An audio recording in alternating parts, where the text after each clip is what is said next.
Tonio, bonjour. Bonjour. Tu es artiste, peintre, illustrateur et tu nous reçois aujourd'hui chez toi dans ton atelier. Welcome. Nous allons brièvement passer sur ta pratique du dessin, puis nous concentrer davantage sur ta peinture, qui est la période la plus actuelle de ton art. Donc tu dessines depuis l'enfance et tu as commencé par la bande dessinée, donc raconte-nous. Alors la bande dessinée, ça m'est venu dès tout petit, dès 4-5 ans. J'ai commencé par reproduire, enfin décalquer tous les personnages de BD franco-belges, tous les héros qui ont bercé ma jeune enfance, comme tous les autres. Ensuite, j'ai retravaillé tout ça à main levée. Puis petit à petit, avec le temps, j'ai réussi à dessiner sans reproduire. Donc c'est-à-dire par là que j'ai créé mon propre univers. Et ça m'a permis d'aller de l'avant, l'air de rien. Ça m'a construit. Le dessin m'a construit. Ça a commencé à quel âge? Aux alentours de 4-5 ans, à peu près. Si tôt, d'accord. Tu as voulu aussi débuter une carrière dans la bande dessinée, justement. Comment ça s'est passé? Ça s'est passé mal, très très mal même, parce qu'en fait j'ai démarché, j'avais mis au point une technique mixte de graphisme qui est un mélange entre comics et le manga, très chargé au point de vue des détails. J'ai démarché les éditeurs et en fait ce qui s'est passé c'est que j'ai eu que des refus parce que je pense, avec le recul, je pense que le trait est un peu trop agressif. Et ils prennent pas trop de risques dans les éditions en France, surtout au point de vue de la BD, si on rentre pas, ce qu'il y a de dire, si on rentre pas dans les cases, si on correspond pas à tout ça, ça marche pas quoi. Et plus tard, après ces refus, tu t'es attaqué à des planches d'illustration. Peux-tu nous préciser ton approche des sujets et la mise en page, ainsi que faire le lien avec ton travail de la bande dessinée? Alors le lien il est très simple, c'est de ces refus justement par rapport aux sociétés d'édition, je me suis dit bon, la BD c'est quand même une de mes passions premières, donc je me suis dit bon je vais essayer de mettre ça en avant, sans histoire, sans rien, donc pour moi la logique voulait que ce soit de l'illustration. Donc j'ai commencé une série d'illustrations sur les enfants soldats, où je me suis mis à la place d'un photographe de guerre qui est sur le terrain. Donc j'ai lu énormément d'articles, j'ai regardé énormément de reportages sur le sujet, et à chaque fois que je lisais un article ou que je regardais une vidéo, il y a une image qui me venait en tête et boum, je faisais l'illustration. Donc il y a toute une série qui est sortie là-dessus. Ensuite, parallèlement, en même temps que les enfants soldats, j'ai attaqué une autre série d'illustrations qui est sur le Japon féodal, les samouraïs. Donc ça, c'est beaucoup plus intimiste et beaucoup plus dans l'estampe, qui est quand même une marque de fabrique japonaise. Et après, j'ai voulu compliquer les choses avec une série qui s'appelle la série Mécanique organique, qui est là, pour moi, ce qui me correspond le plus au point de vue du détail. Parce que j'ai toujours eu le mot en tête, générosité par rapport aux lecteurs, par rapport à tous ceux qui regardent des peintures, des dessins. Il faut quand même de la générosité dans les traits, dans les détails. Et la série Mécanique organique m'a permis d'exploser tous ces critères. Et c'est ce qui me correspond le plus. Ouais. C'est ma série préférée en tout cas. Très bien. Si tu le veux bien, on va passer à ta pratique picturale. C'est au début de cette année 2012 que tu en es venu à la peinture. Peux-tu nous raconter cette transition? La transition s'est faite toute seule. C'est une évolution en fait. On commence par le dessin. Puis arrivé un jour ou l'autre, si on veut vraiment aller de l'avant et quand même se faire reconnaître un minimum en n'ayant pas eu de chance dans l'édition en amont, la peinture, c'est la logique même. Donc je me suis mis au pinceau, à la peinture, à l'aquarelle, tout ça. Et au départ, j'étais pas très très chaud, très emballé. Puis en fait, c'est comme tout, plus on pratique et plus j'ai accroché. Et j'arrive maintenant à m'éclater, oui, à prendre mon pied, entre guillemets, si ce n'est même plus que par rapport au dessin. C'est beaucoup plus libre, en fait. Il y a moins de barrières. On peut toucher n'importe quel sujet, et puis dans une œuvre, on peut faire passer plein d'autres idées. Donc ouais, j'aurais dû m'y mettre plus tôt, mais bon, il n'est jamais trop tard. Tu as d'ailleurs commencé par des grands formats, ouais. Puisque à l'époque tu avais un atelier plus conséquent qu'aujourd'hui. Raconte-nous quelle fut ta première peinture.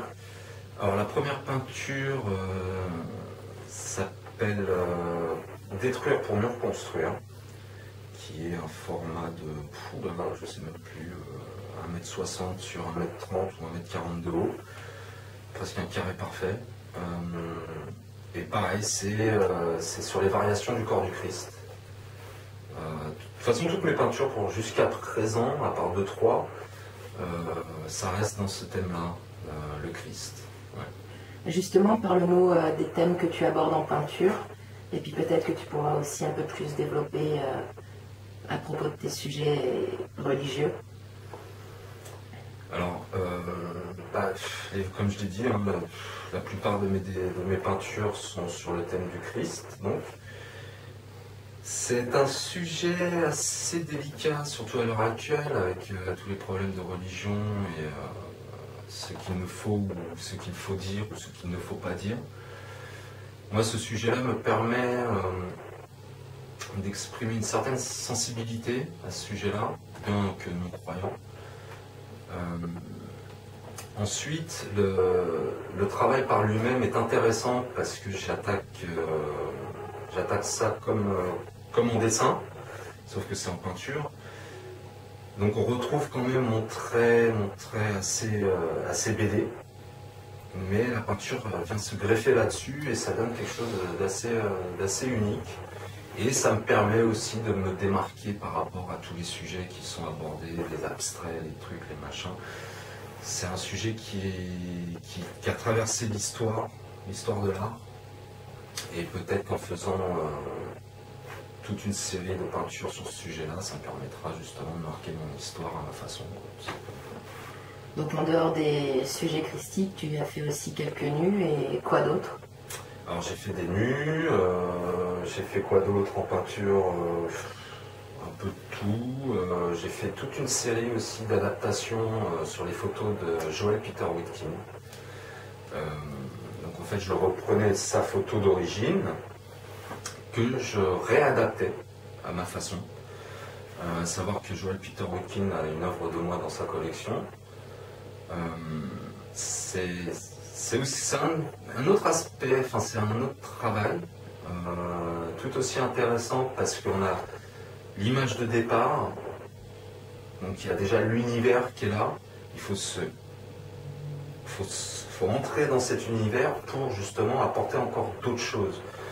Donc c'est un exercice qui permet d'évoluer et qui m'a fait énormément de bien. Certaines de tes œuvres ont été déjà vendues. D'un point de vue commercial, as-tu plus d'espoir avec la peinture qu'avec le dessin? Et est-ce que tu peux nous en dire un peu plus aussi sur les collectionneurs qui t'ont acheté? Alors donc oui, c'est sûr que la peinture, il y a beaucoup plus de gens qui aiment la peinture que le dessin à proprement dit. Bon, il y a énormément d'amateurs de bande dessinée et d'illustration. Mais c'est vrai que le marché est peut-être un peu plus porteur dans la peinture. Alors quant aux collectionneurs, donc il y a Joel Peter Witkin qui a une œuvre de moi, il y a monsieur Daniel Filippaki qui a aussi une œuvre de moi qui n'est pas vraiment de la peinture parce que là c'est une œuvre qu'il a de la série de la mécanique organique qui est une descente de croix du Christ mécanique. Ensuite il y a monsieur Gilda Leroux qui a une œuvre de moi qui est l'une des plus belles toiles que j'ai fait jusqu'à présent, qui s'appelle la putréfaction christique, qui est une grande pièce d'ailleurs. Et le marché est plus propice à se faire connaître. Il faut produire, il faut démarcher, c'est un peu comme l'illustration de la bande dessinée. Mais avec le bouche à oreille, je dirais que c'est peut-être un petit peu plus facile de se faire reconnaître par rapport à la peinture que plutôt le dessin ou l'illustration, qui sont des cercles quand même beaucoup plus fermés. Donc, voilà. Très bien. Et d'ailleurs, comment tu appréhendes le monde du marché de l'art? Alors, sacrée question, parce qu'à l'heure actuelle, avec la crise, il y a un certain frein qui s'est installé. Mais je dirais que c'est un faux frein, parce que les gens qui aiment la peinture, malgré la crise ou quoi, achèteront toujours des toiles.